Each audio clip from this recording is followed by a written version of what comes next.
എല്ലാവർക്കും നമസ്കാരം. ആതിര ഒരു ജ്വല്ലേഴ്സ് ഒരു ചിട്ടിയായിട്ട് ബന്ധപ്പെട്ട് ഒരു നിക്ഷേപ തട്ടിപ്പ് നടത്തിയ കാര്യം അറിയാമല്ലോ. സാധാരണക്കാർ, വളരെ സാമ്പത്തികമായിട്ട് വളരെ പിന്നോക്കമുള്ള ആൾക്കാർ, സാമ്പത്തികമായിട്ട് വളരെയധികം മുന്നിട്ട് നിൽക്കുന്ന ആൾക്കാർ എല്ലാവരും ഈ തട്ടിപ്പിൽ പെടുന്നുണ്ട്. അതിൽ സാമ്പത്തികമായിട്ട് വളരെ പിന്നാക്കം നിൽക്കുന്ന ആൾക്കാരുടെ നമുക്ക് വളരെയധികം ദുഃഖം തോന്നാറുണ്ട്. കാരണം അവർ ലോട്ടറി വിറ്റും വീട്ടുജോലി ചെയ്തും അങ്ങനെ വളരെയധികം കഷ്ടപ്പെട്ടുണ്ടാകുന്ന പൈസ, 30,000, 50,000, 10,000 അങ്ങനെയൊക്കെ പല ഇതിലാണ് നഷ്ടപ്പെട്ടു പോയിരിക്കുന്നത്.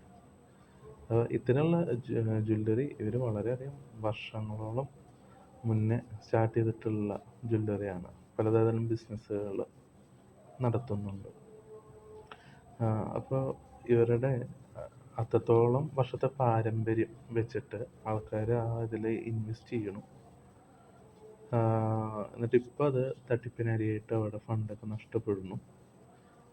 ഇതെന്തുകൊണ്ടെന്നാൽ ഇവർ റിട്ടേൺ വാഗ്ദാനം ചെയ്യുന്നത് വളരെയധികം കൂടുതലാണ്.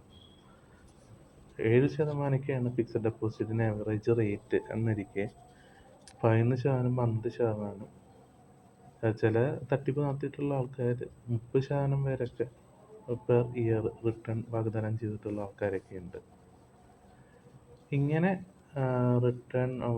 ഹയർ റേറ്റ് റിട്ടേൺ വാഗ്ദാനം ചെയ്യുമ്പോൾ അപ്പോൾ അതിൽ ആകൃഷ്ടരായിട്ടാണ് ആൾക്കാർ ഇതിൽ ഇൻവെസ്റ്റ് ചെയ്യുന്നത്. ഭാവിയിൽ അത് അവിടെ പണം, പ്രിൻസിപ്പൽ എമൗണ്ട് തന്നെ, മുതൽ തന്നെ മുഴുവനായിട്ട് നഷ്ടപ്പെട്ടു പോകാനും ഇൻട്രസ്റ്റ് നഷ്ടപ്പെട്ടു പോകാനും അത് കാരണമാവുകയാണ്.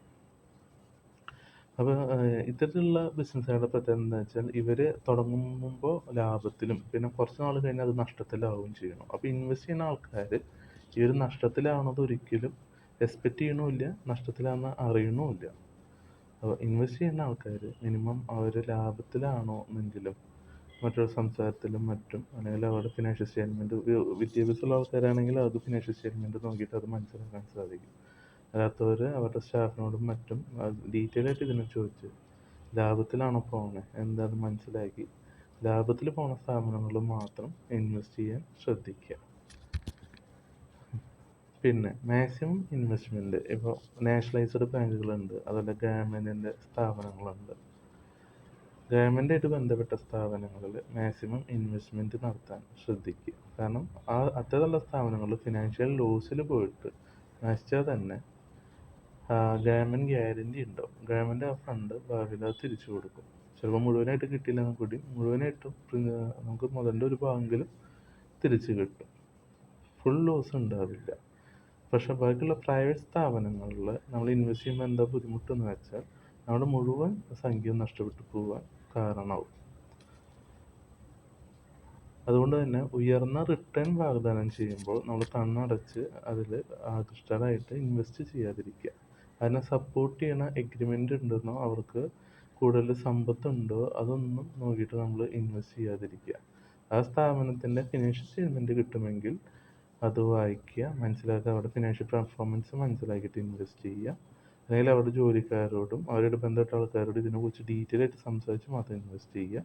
പരമാവധി ഇൻവെസ്റ്റ്മെൻറ്റ് നാഷണലൈസ്ഡ് ബാങ്കിലും അല്ലെങ്കിൽ ഗവൺമെൻറ് ഓൺ ചെയ്യുന്ന കമ്പനികളിലും ഇൻവെസ്റ്റ് ചെയ്യാൻ ശ്രദ്ധിക്കുക.